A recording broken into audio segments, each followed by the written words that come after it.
40% जो अपने storage right transfer हैं वो इनको अडानी ग्रुप्स को इन्होंने दे दिए हैं। अडानी और अंबानी पहले कुली का काम नहीं करते थे, पहले भी बहुत बड़े कॉरपोरेट थे, लेकिन इंफ्रास्ट्रक्चर पे इतना बड़ा उसको बूस्ट देना, ये फेवरिज्म जो मोदी की तरफ से जा रहा है, ये चिंता का विषय है। मात्र 12% उसमें भंडारण होता है और जो बाकी जो अपनी फसलें होती है, अनाज होता है, उसको पहले की तरह सड़ाया गलाया जाता है। और जितने भी मंत्रियों की ये बेवरेज इंडस्ट्रीज़ हैं, जैसे दुष्यंत के नाना की हैं और या और पॉलिटिशियंस की हैं, उनको वो 1.5 रुपये 2 किलो के हिसाब से।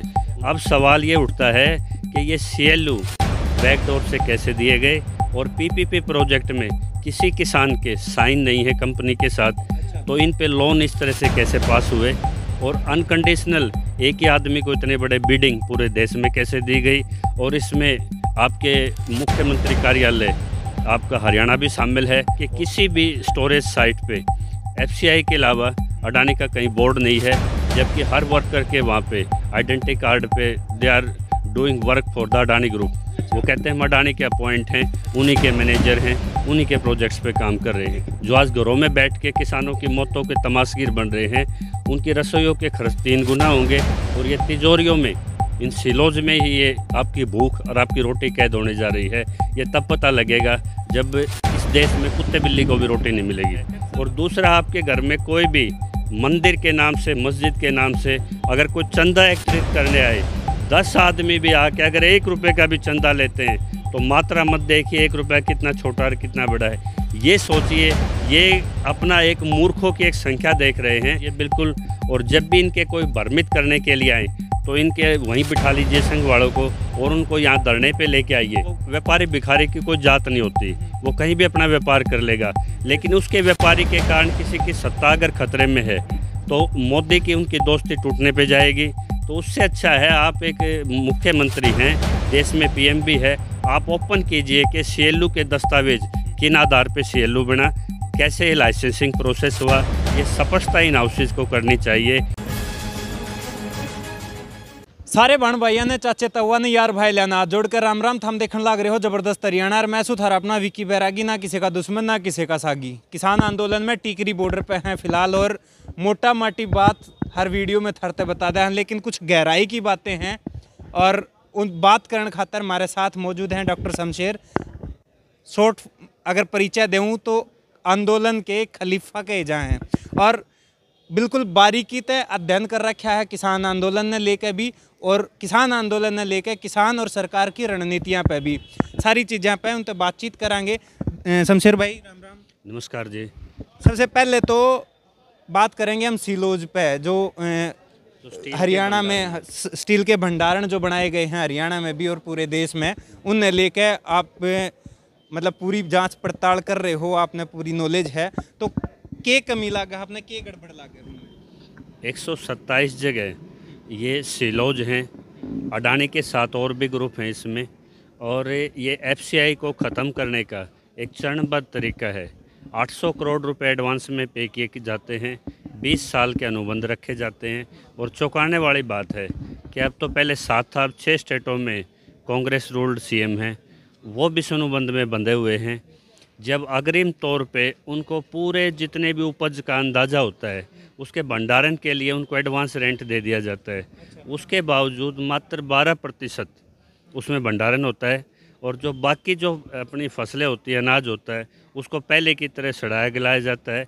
और जितने भी मंत्रियों की ये बेवरेज इंडस्ट्रीज़ हैं, जैसे दुष्यंत के नाना की हैं और या और पॉलिटिशियंस की हैं, उनको वो 1.5 रुपये 2 किलो के हिसाब से उनको डबल FCI खर्चा उसका बियर करती है।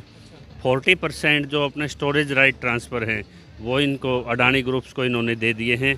अडानी और अंबानी पहले कुली का काम नहीं करते थे, पहले भी बहुत बड़े कॉरपोरेट थे, लेकिन इंफ्रास्ट्रक्चर पे इतना बड़ा उसको बूस्ट देना, ये फेवरिज्म जो मोदी की तरफ से जा रहा है, ये चिंता का विषय है। और 3 कानूनों से पहले पृष्ठभूमि में 987 एकड़ हरियाणा की 8 जगह ज़मीन चुपचाप ट्रांसफ़र कर दी जाती है। वो लैंड डायरेक्ट किसान से परचेज होती है, जैसा कि आपकी पहली वीडियो में धनखड़ साहब ने बताया। और जगह जगह किसान पंचायतें हो रही हैं, 15 लाख से लेकर 28 लाख तक उनके एजेंट रजिस्ट्रियाँ कराते हैं। और किसी भी उसकी ओनरशिप उस ज़मीन पे आज अडानी की अगर रेवेन्यू रिकॉर्ड से देखा जाए तो। लेकिन कहीं भी बोर्ड अडानी का नहीं मिलेगा। एफसीआई का बोर्ड लगाया जाता है, जबकि एफसीआई और गवर्नमेंट इंडिया तो उसको रेंट पे करती है। और 1 क्विंटल पे 1 साल का अगर खर्च लगाया जाए तो 1244 रुपये आता है जनरल स्टोरेज का जो है, जो उनके कंपटीटर देते हैं। लेकिन अडानी को 2290 रुपये उसका डबल पे किया जाता है। अच्छा, 1 क्विंटल। हाँ जी, हाँ जी। और उसका 97-98% वो स्टोरेज भी नहीं करता। जब आपने पूरा किराया दे दिया 100% ग्रेन का, और उसमें से स्टोरेज आप उसको पूरा देते नहीं, एडवांस पेमेंट हो जाती है। तो ये जो अमरिंदर सिंह हैं, गहलोत साहब हैं, छत्तीसगढ़ के जो सीएम हैं, ये क्यों उनको कैंसिल नहीं करते अगर आज वो किसानों के तेसी हैं। अमरिंदर सिंह ने 24 नवंबर पे पूरा अपना अडानी को अपना पावर सेक्टर सरेंडर कर दिया। और 3 दिन पहले आपने देखा उनका बयान आया था कि किसानों को जीत छोड़नी चाहिए, 3 साल के लिए किसानों को होल्ड पे राजी हो जाना चाहिए। जो 31 की टीम में उनके 2-3 आदमी थे, जो फंडेड पर्सन थे, जो राजनीतिक प्रतिनिधि किसान के कपड़ों में आड़तियों के आदमी थे, वो संख्या में कम पड़े। 40 का जो एक मोर्चा था उनकी आवाज़ दबी। और ये एक सवाल निकला कि अगर जिस भी राजनेता के विपक्ष से मोदी के किसानों के मामले पे अंतरंग संबंध है, वो उनसे बात कर ले, मोर्चा एजेंडों पे चलेगा, किसानों के मुद्दों पे चलेगा। ये किसान की बहुत बड़ी जीत है। दूसरी तरफ टिकैत साहब ने ये कहा कि जहाँ जहाँ अडानी के बोर्ड हैं, अब ट्रैक्टर दिल्ली की सड़कों पे क्यों, अब उन खेतों पे भी चलना चाहिए। ज़मीन देश के कमेरे की, धनवान की, मजदूर की है, ना कि आपके उसकी कॉरपोरेट की। टिकैत साहब ने कहा कि वो तोड़ के गौशालाएं बना दी जाए, किसानों की झोपड़ियां एक गौरव रहा है कि ये देश गांव से और खेती से बना हुआ देश है। इसको आप हाईवे से जोड़ के, और जैसे आप इसको थाईलैंड बनाना चाह रहे हैं, हाईवे के साथ आपके मल्टी स्टोरी बिल्डिंग, पीछे झोपड़पट्टी। इस देश में जो कुर्बानियाँ दी थी भगत सिंह ने, राजगुरु ने जो शहादत दी थी, क्या किसी अडानी अंबानी के लिए फांसी के फंदों पे झूले थे क्या? जब बड़े बड़े किसान आंदोलन, जब क्रीमी लेयर की बात होती है कि अपर लिमिट भी बनाई जाए, तो क्यों संसद मौन रह जाती है? तो इसके पीछे सबसे बड़ी इलीगलिटी जो वैधानिक हम देख रहे हैं, इसमें एमिनेंट डोमेन का एक कंसेप्ट होता है। जब भी कोई बड़ा लैंड पब्लिक पर्पज़ के नाम से पास होता है, चाहे वो स्टोरेज है, रेलवे है, यहाँ रेलवे के नाम से लोगों की ज़मीन धोखे से ली गई हैं। और ये उस कोविड पीरियड में हुआ है जब रजिस्ट्रियाँ बंद थी। 2017 में नौलथा का आप एग्जाम्पल लीजिए, ये CLU प्रोजेक्ट कैंसिल हो चुका है। उसके बावजूद कैबिनेट की चुपचाप मीटिंग होती है और वो लाइसेंस दे दिया जाता है CLU। और उनका ऑफिशियल क्लेम ये आता है आज तक की रिपोर्टर के माध्यम से कि हम इसको PPP प्रोजेक्ट के तहत कर रहे हैं।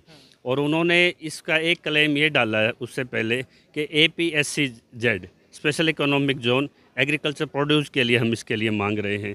तो अगर दोनों प्रोजेक्टों से आप इसको उनकी मान लें, हम उनकी बात ठीक है, तो जो भूमि अधिग्रहण का एक कानून है जिसमें 4 गुना मुआवजा, पुनर्स्थापना और जो उनके लाभ हैं, तो वो तो जो संसद ने बहुमत से पास किया है उसका औचित्य क्या है?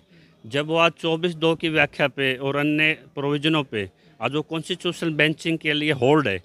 एक कानून होल्ड पे रखने से कोविड पीरियड में 997 एकड़ ज़मीन जाती है हरियाणा की, और रेलवे के पब्लिक पर्पज़ के कह के, और बाद में मिलती है। मुडलाना में चावल का प्रोजेक्ट मिलता है, आपके बम्बेवा में अलग प्रोजेक्ट मिलता है, और सारे उनके जो ग्रुप के नामों से मिलते हैं। तो ये आपका कहने का मतलब है कि रेलवे के नाम पे जो ज़मीन खरीदी, आज जो स्टील, देखो, नौकरी एक बहुत बड़ी चीज़ है जहाँ से बेरोज़गारों की लंबी फौज खड़ी है। अगर कोई बुजुर्ग ये सोचे कि मेरा 1 एकड़ ज़मीन चली जाएगी, मेरे बेटे को नौकरी मिल जाएगी और मुआवजा भी तो मिल ही रहा है, तो उस लालच में आके कोई भी अपनी ज़मीन सरेंडर कर सकता है गलती से। और 4 किसानों ने दे दी, बीच में 2 किसानों की रहेगी, तो उसके लिए कोई रास्ता नहीं रहता। सिंचाई के मार्ग भी कट गए, गांव की पंचायतें ज़मीन भी कट गई। तो हालात ऐसे होते हैं कि प्रशासन का एक दबाव भी काम करता है।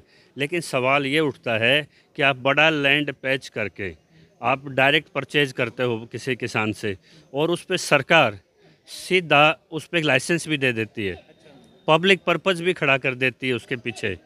तो ये लगा लो कि पब्लिक पर्पज़ की आड़ में आपने लैंड एक्विजिशन का, एमिनेंट डोमेन का कंसेप्ट का यही है कि जब भी किसी जन उद्देश्य से किसी प्रोजेक्ट में गवर्नमेंट ऑफ इंडिया फाइनेंस करे या पब्लिक का पैसा लगे, तो उसमें पब्लिक पर्पज़ की प्योरिटी और एक्विजिशन का एक लेड प्रोसीजर होना चाहिए।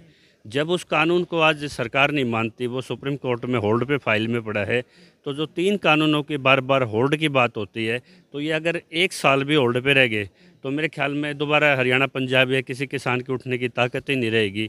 अब सवाल ये उठता है कि ये CLU बैकडोर से कैसे दिए गए, और PPP प्रोजेक्ट में किसी किसान के साइन नहीं है कंपनी के साथ, तो इन पे लोन इस तरह से कैसे पास हुए, और अनकंडीशनल एक ही आदमी को इतने बड़े बिडिंग पूरे देश में कैसे दी गई, और इसमें आपके मुख्यमंत्री कार्यालय आपका हरियाणा भी शामिल है, और स्टेट के भी CM इसमें शामिल मिलेंगे। तो जो PPP प्रोजेक्ट के नाम से जो मिसयूज है, इसका मतलब आपको ज़मीन अधिग्रहण उसी एरिया के लगते आपकी 1.5 2 करोड़ कहीं राष्ट्रीय राजमार्ग में कहीं और एक्वायर होके वहाँ मार्केट रेट एक्वायर हो चुका है, और वहीं पे आपके 18 लाख है। इसका मतलब आपने एक ऐसी व्यवस्था डाल दी कि किसी तरह धोखे से ज़मीन इकट्ठी करो, सरकार कॉरपोरेट के साथ खड़ी हो जाएगी और उसको पब्लिक पर्पज़ ज़मीन लेने के बाद घोषित कर देंगे। ना लैंड एक्विजिशन प्रोसीडिंग की ज़रूरत, ना उनके रिहेबिलिटेशन की ज़रूरत, तो इसका कोई पर्पज़ ही नहीं रहता उससे। तो लैंड एक्विजिशन का अब्यूज है, मुख्यमंत्री की पावर का मिसयूज है इसमें, और यही सबसे बड़ी मजबूरी है कि किसी भी स्टोरेज साइट पे FCI के अलावा अडानी का कहीं बोर्ड नहीं है, जबकि हर वर्कर के वहाँ पे आइडेंटिटी कार्ड पे they are doing work for the Adani group. वो कहते हैं हम अडानी के अपॉइंट हैं, उन्हीं के मैनेजर हैं, उन्हीं के प्रोजेक्ट्स पे काम कर रहे हैं। लेकिन साइन बोर्ड जो बाहर हैं वो आज के दिन FCI क्योंकि अगर आज वो ये खुल के कहते हैं कि ये अडानी का प्रोजेक्ट है और अडानी इस पे काम कर रहा है, तो ये पूरे देश का जो बुद्धिजीवी किसान भी है साथ में, सारा जो मोर्चों पे बैठा है, ये सवाल खुल जाएगा कि कानून बनाने से पहले पूरे देश की जो होल्डिंग लिमिट हटाई गई, जो महंगाई का इसमें 110% बढ़ोतरी का जो लाइसेंस दिया गया, जो गरीब उपभोक्ता शहरी पे भी मार पड़ेगी, ST SC जो BPL वाला उस पर भी मार पड़ेगी। एसेंशियल कमोडिटी एक्ट सबसे ज़्यादा किसान को नहीं मारता, उस गरीब तबके को मारता है जो 40-45% देश में है, जो आज घरों में बैठ के किसानों की मौतों के तमाशगीर बन रहे हैं। उनकी रसोइयों के खर्च 3 गुना होंगे, और ये तिजोरियों में, इन सिलोज में ही ये आपकी भूख और आपकी रोटी कैद होने जा रही है। ये तब पता लगेगा जब इस देश में कुत्ते बिल्ली को भी रोटी नहीं मिलेगी। डॉक्टर साहब, आपने कहा कि BJP शासित राज्य ही नहीं, दूसरे जो कांग्रेस की सरकार है उन राज्यों में भी सेम प्रोजेक्ट हैं और वो कैंसिल नहीं हो रहे हैं, लेकिन वो दिखावा कर रहे हैं कि किसाना के साथ हम किसाना की लड़ाई में। फिर ये दोगलापन किस तरह, ये तो समझना होगा, 2007 से जो एग्रीकल्चर रिफॉर्म के नाम से चल रहे थे, इन्हीं को हुड्डा की हेडेड में कमेटी काम कर रही थी। जब हमने MSP एक्ट अंदर रखा था विधानसभा में कुंडू के माध्यम से, तब MB स्मॉल के लिए हुड्डा साहब ने उसको MB स्मॉल के मुद्दे को पिक किया था और MSP को ड्रॉप किया था। अब विधानसभा की कार्रवाई में हम इसकी डिटेल सफेदों के जो विधायक हैं, सुभाष गगोली उसको दे चुके हैं, बलबीर वाल्मीकि को, इंदुराज बालू को दे चुके हैं, भूपेंद्र हुड्डा को बोल चुके हैं। यहाँ तक कि महम के विधायक ने आश्वासन दिया है कि मैं इस पर सवाल उठाऊंगा। और एक बड़ा सवाल ये उठता है कि अब देखना है MSP और APMC में रिफॉर्म के लिए, APMC स्टेट में एक्टर है, जब वो हमने जो ड्राफ्ट उसको कुंडू के माध्यम से दिया है, उस पर देखते हैं कांग्रेस कितनी खड़ी होती है। और एक बहुत बड़ा झूठ हमारे सामने बोला था, उनके लड़के भी बार बार बोलते हैं हुड्डा साहब के, कि हमने ज़मीन की कुड़कियाँ बंद कर दी थी। होशियारपुर का एक एग्जाम्पल है आपके झज्जर का, वहाँ कप्तान सिंह किसान थे, उनको धरने पे जाने से रोका गया डासा बॉर्डर पे। उनकी ज़मीन की कुड़की की तारीख तय हुई, उन्होंने 1.5 लाख रुपया कहीं से 50,000 कहीं से उठाया, अपनी उन्होंने आभूषण गिरवी करके अपने वो कुड़की रुकवाई है। पंजाब ने जैसे विधानसभा में कुड़की का कानून बनाया। मैं पूरे भाजपा से और पूरी पार्टी से अनुरोध करता हूं कि छोटू राम ने हमें मुजाहिरों के मालिक बना के हमारी ज़मीनों को बचाया था। हुड्डा जैसे जिम्मेदार आदमी जब ये कहते हैं कि मैंने तो MSP का बना दिया था अपने काल में कानून, तो भाई MSP एक्ट और ये पूरे देश में लड़ाई किस लिए हो रही है? आप एक रूल्स फ्रेम करके जो इम्प्लीमेंट भी नहीं हुआ, आप उसको कानून की बात करते हैं। आप एक प्रशासनिक आदेश के जारी करके कहते हो कि मैंने कुड़की रोकती थी, तो कुड़कियाँ क्यों हो रही है अभी? तो ये अब बड़ा सवाल है, विधानसभा में एक परीक्षा होनी है कि कितने लोग, अब हमारे MSP दोबारा से बिल वहाँ पे जा रहा है, APMC में जो MSP के प्रोविजन एड है उस पर भी बहस होनी है, कुड़की पे भी बहस होनी है। और एक सबसे बड़ा एक शिखंडी को आगे करके जैसे शिकार किया गया था महाभारत में, अब संघ हमारे हुक्कों पे भी आ रहा है, अपना भेष बदल के किसानों के बीच में या लंगर व्यवस्था में भी आके घुस रहा है। अब वो 4 पेज का अपना लीफलेट के भी आ रहा है, डॉक्यूमेंट्री भी लेके आ रहे हैं। जैसे हाल आपने देखा होगा अपना उसका जो अपने हिसार से पढ़ के रोहतक में ब्याए गए थे अपने वेस्टर्न यूपी से बालान का जैसे उन्होंने दुर्गति करी है। जो भी संघ का प्रचारक आए उसको आराम से कहीं पे जाके रस्सी से अपने पेड़ों से बांध के और उनके आकाओं को नागपुर से बुलाओ कि जो आप पवित्र कहते हो कि ये पवित्र आंदोलन है। यहाँ पे टिकरी बॉर्डर पे एसएचओ का एक साइन बोर्ड लगा हुआ है कि जो ये धरना है ये यहाँ बलगता है और किसानों को अपने यहाँ पे अपने मज में उठा लेने चाहिए। जब संसद में कहते हो ये पवित्र आंदोलन है और आंदोलन को तोड़ने के लिए आप झूठे केस लगाए जा रहे हो, अभिव्यक्ति असहमति के अधिकार का दुरुपयोग कर रहे हो और अपने कार्यकर्ता घुसा के इनके एक सोचना है कि किसान कुछ तो फसलों में व्यस्त होगा, कुछ यहाँ धरनों पे होगा। जो ग्रामीण क्षेत्र में तुम उनको गुमराह कर दो तो किसानों को उनसे गुमराह नहीं होना चाहिए।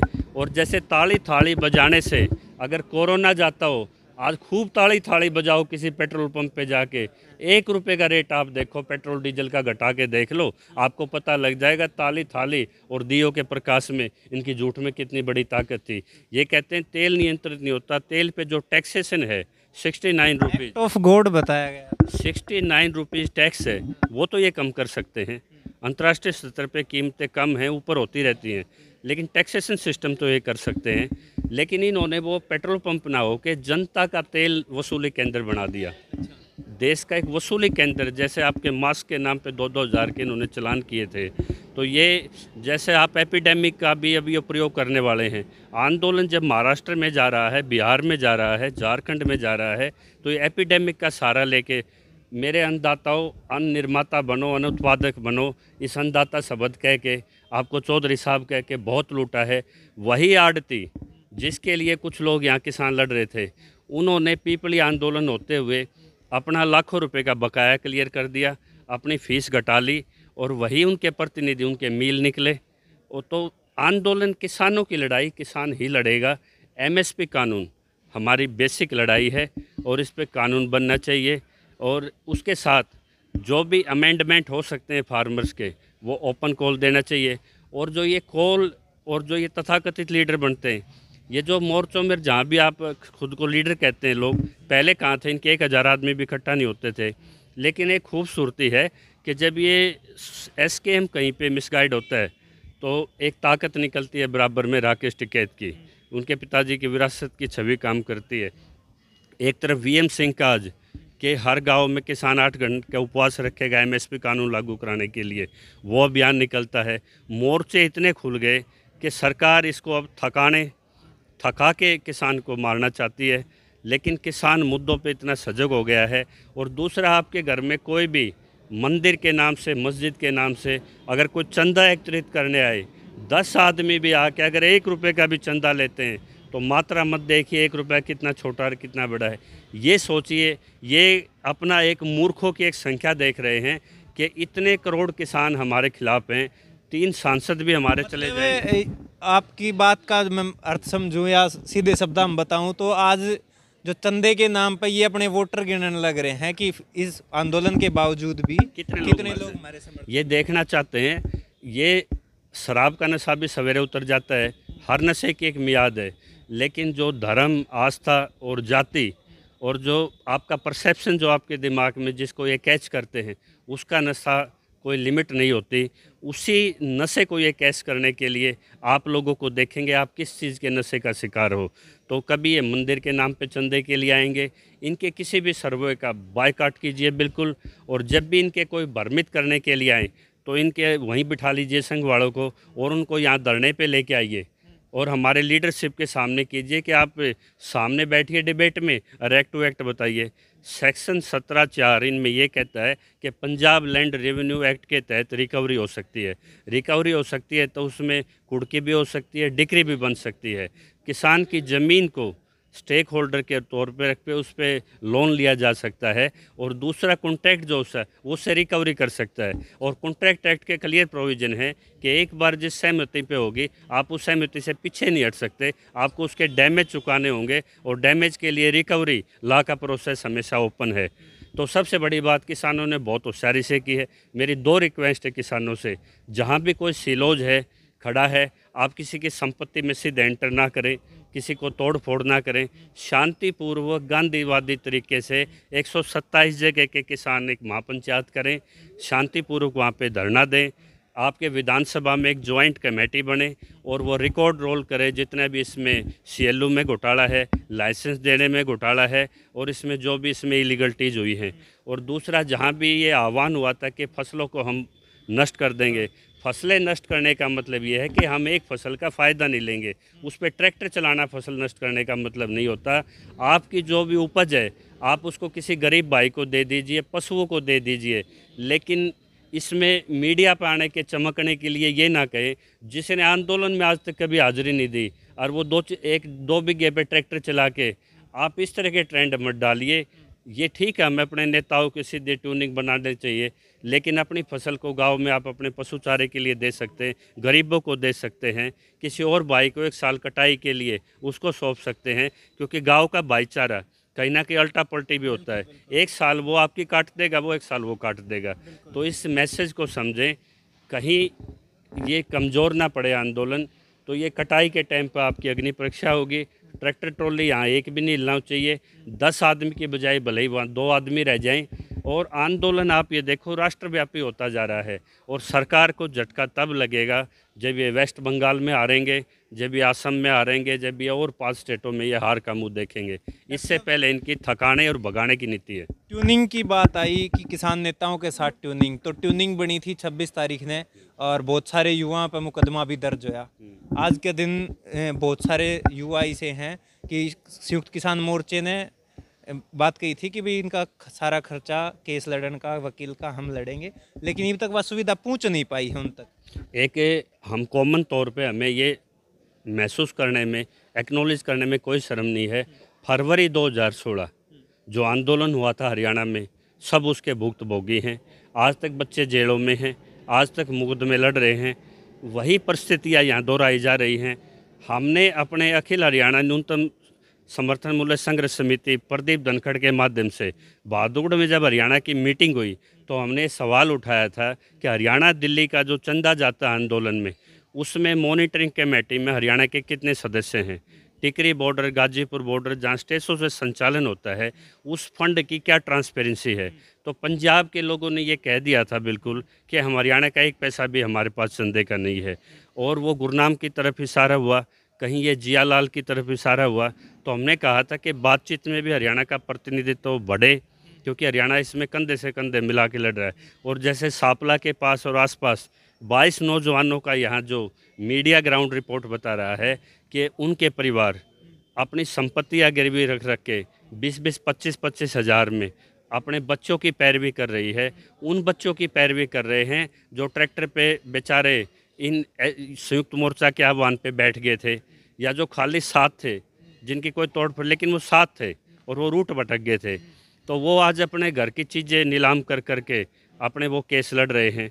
अगर चंदा इसलिए दिया जाता आंदोलन में कि वो पैसा घूम फिर के पीड़ित की या कहीं चोट लगे उसकी मदद की जाए, लेकिन क्या हरियाणा के कुछ 1-2 ही नेता ऐसे हो गए, क्या उनके थैले इतने बड़े हो गए कि जब ये आंदोलन के बाद जो हरियाणा के 17-18 संगठन से लोग पूछेंगे कि जो ये लोग सड़कों पर जेलों पे पड़े हैं, जो ये घायल हैं, जिनको नुकसान हो गए, जिनकी पैरवी नहीं हो पा रही, ये आप बिक गए थे या अपने आंदोलन को बेच दिया था, तो बहुत बड़े सवाल उठेंगे। तो इतना तो ट्रांसपेरेंसी नेताओं को पता होना चाहिए हरियाणा को व्यवस्थित रूप से कि कितना चंदा हम दे रहे हैं और कितना हमारे मृतकों को मदद के लिए जा रहा है। एक एनआरआई ने 2 लाख वहाँ पे तिरंगे दिए, उसी के बावजूद मुझे कहने में कोई संकोच नहीं, योगेंद्र यादव और अरविंद केजरीवाल के सहायक रहे सरदार अमरजीत, वो चुपचाप से उन्होंने काफ़ी लाखों झंडे परचेज करके दिखाए। इसी तरह हरियाणा में नियमितता हुई। तो जब भी ये बड़े आंदोलन होते हैं, बात पैसे की नहीं है, पैसे से, खाद्य सामग्री से और मदद कर देगा हरियाणा, लेकिन ये है कि उसका सर्कुलेशन, उसकी ट्रांसपेरेंसी ऐसी दिखनी चाहिए कि जो हमारे उसमें विक्टिम है, पीड़ित है, अगर वो सही लड़ाई लड़ रहा है तो उसकी कोई आर्थिक मदद हो। तो अभी तक इस प्रबंधन कमेटी ये क्लियर नहीं कर पाई। ये बहुत बड़ा ड्रॉबैक बनने वाला है। इस पे कमेटी को फैसला लेना चाहिए और हरियाणा की भागीदारी के साथ जो मॉनिटरिंग कमेटी में भी हरियाणा के सदस्य वो महीने महीने में घोषणा भी कर सकते हैं, इतना पैसा हमने जो मृतक किसानों को दिया। यहाँ बलराज कुंडू और आपका ये कुछ INC के आपके कांग्रेस के विधायक, उन्होंने उन मृतकों को घर पे जाके मदद दी है, या जिनको कोई कमाने वाला नहीं हुआ, और किसने मदद दी है। और जो भी इसमें राजनीति में नेतृत्व में आता है, चाहे अभय चौटाला है चाहे दीपेंद्र हुआ, वो बाहर तो वक्तव्य करते हैं। अब केजरीवाल साहब ने रैलियाँ शुरू कर दी, आपके राहुल गांधी ने, प्रियंका गांधी ने शुरू कर दी। सेंटीमेंट को कैश करने के लिए इन्हीं में से मोर्चे में से आदमियों से वो संपर्क करते हैं और वो अपना वोट बैंक तलाश कर रहे हैं, वो अपनी ज़मीन तलाश रहे हैं आंदोलन में। तो आज अगर नेतृत्व वो खुद आए तो हर एक के 20-25 हज़ार फॉलोवर हैं, वो है नेतृत्व क्यों नहीं करते। नेतृत्व खाली वक्तव्य का जवाब वक्तव्य से देना नहीं होता, या खाली भाषणबाजी नहीं होता। आप यहाँ के आंदोलन को संभालो। आपके पार्टी के फॉलोवर हैं, वो शहरी भी हैं, हर वर्ग से भी, हर जाति से भी हैं। आप जब तक कटाइए तभी तक संभाल लीजिए। तो ये सिर्फ क्या है, अभय सिंह अपना खोया हुआ वोट बैंक तलाश लेगा, जो 7-8 सीटों पे आप दुष्यंत के नाम चला गया था, और दुष्यंत एक नादान राजनेता साबित होगा, जिसके खिलाफ वोट लिए थे, पहली बात उसको समर्थन दिया। दूसरी बात, डिप्टी CM की कुर्सी को वसूली केंद्र मान लिया। हाईकोर्ट से आज सीधी FIR हो रही है। अब उसके लिए 2 समस्या हैं। वो कहेगा CBI जाँच में ऐसा जाँच अधिकारी दो अमित शाह जी जो मुझे बता दे, और अगर उन्होंने उसको कहीं बलि चढ़ाना होगा तो सीधे ट्रांसपेरेंट जांच कर देंगे। तीसरा तरीका ये बचता है कि किसानों की जब मौतें हो रही थी, कहीं भी किसानों के बीच में एक सुरक्षा अवसर था, वो CM भी यहाँ पे अपनी कंडीशन पे बन सकते थे, लेकिन उन्होंने किसानों के साथ और विपक्ष का साथ जरूरी ना लेके वो अपना जो काले कारनामे कर रखे हैं उनको अपना संरक्षक BJP को मानना, अपनी पार्टी को विलय करने के लिए तैयार हैं, और सबसे जल्दी चमक के सबसे जल्दी ख़त्म होने वाला ये राजनेता एक एग्जाम्पल बनेगा। तो बड़ी बात है, राजनीति हरियाणा के अभी इसको आंदोलन को फॉलो नहीं कर रही है। बिल्कुल बिल्कुल। तो हमारे साथ थे डॉक्टर शमशेर, और किसान आंदोलन के जो गहराई के मुद्दे थे उन पर हमने बातचीत करी है। बात करें अगर पक्ष जो राजनेता हैं उनके वार पलटवार की, तो उस पर भी खुल के बातचीत करी है। और जो गोदाम बने हैं स्टील के, उन जो अडानी ग्रुप के, एक मांग करता हूँ जी, एक मांग, एक उद्योगपति का हर सरकार को साथ रही है। मैं अडानी ग्रुप से और खट्टर साहब से एक निवेदन करता हूँ, आप श्वेत पत्र जारी कीजिए। जो आपने CLU दिए हैं, जो आपने इसको लाइसेंस दिए हैं, सारे दस्तावेज सार्वजनिक कीजिए। क्योंकि अब तो आपकी सिर्फ एक ही बचाव है कि हम ये घोषित ना करें कि 3 काले कानूनों से पहले हमने स्टोरेज के लाइसेंस दिए थे।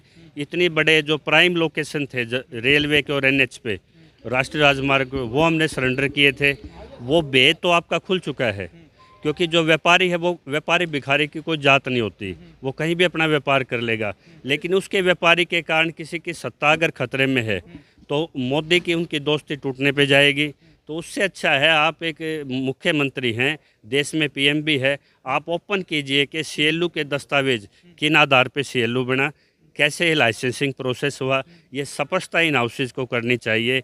लेकिन किसानों को मैं फिर कहता हूँ, सरकार से कोई चीज़ मनाना, सड़कों पे निकलना अलग बात है, वो किसी की प्राइवेट प्रॉपर्टी भी है। आप उस प्राइवेट प्रॉपर्टी पे ये कह सकते हैं कि हम आप इसमें अनाज नहीं देंगे, हम इसमें इसकी जांच मांगेंगे, हमारे जो कृषि रास्ते हैं उनका हक मांगेंगे। लेकिन शांतिपूर्वक तरह से मोबिलाइज होके तो जांच के माध्यम से उनकी जो इसमें इलीगलिटी उसको ओपन करके तो आप अपनी ज़मीनें निरस्त करा सकते हैं। लेकिन आक्रामकता आपके आंदोलन को ख़त्म कर देगी। और आप शांति तरीके से, अगर आप 127 जगह का किसान इकट्ठा हो गया तो ये कानून तो स्वस्थ निरस्त हो जाएंगे।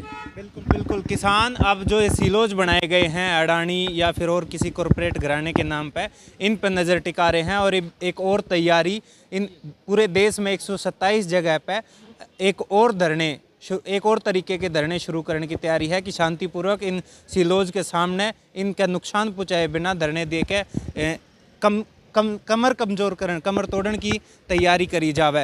लेकिन उरे जो माहौल चल रहा है, एक ख़ास बात जो थी कि 26 जनवरी का नहीं, इसमें सिर्फ एक क्वेश्चन उठता है कि जो ज़मीन 7 पीढ़ी के उसके रोजगार, उसकी थाली, उसका ब्लैंक चेक है, उसको जो एक्वायर करने का पब्लिक पर्पज़ का जो प्रोसेस है वो लैंड एक्विजिशन कानून को क्यों रखा गया साइड में, समानांतर प्रक्रिया किसी कॉरपोरेट हाउस को पहुंचाने के लिए क्यों रखी गई, कॉन्स्टिट्यूशन के जो अपने प्रोविजंस हैं उनको क्यों ताक पे रखा गया, क्या किसी एक दो घराने को पहुंचाने के लिए देश की खेती को क्या प्राइवेट कर सकते हैं, सवाल ये है। बिल्कुल, सवाल बहुत हैं और आगे की बात करें तो सरकार की तैयारी के बारे में भी डॉक्टर साहब ने बताया है कि इस बार अपने वोट बैंक की गिनती करण खातर एक चंदे की प्रक्रिया जो है किसी मंदिर के नाम पे या किसी और तरीके से वो इस बार सरकार शुरू कर रही है, तो इसे लोगों तभी बच कर रहना है। और जो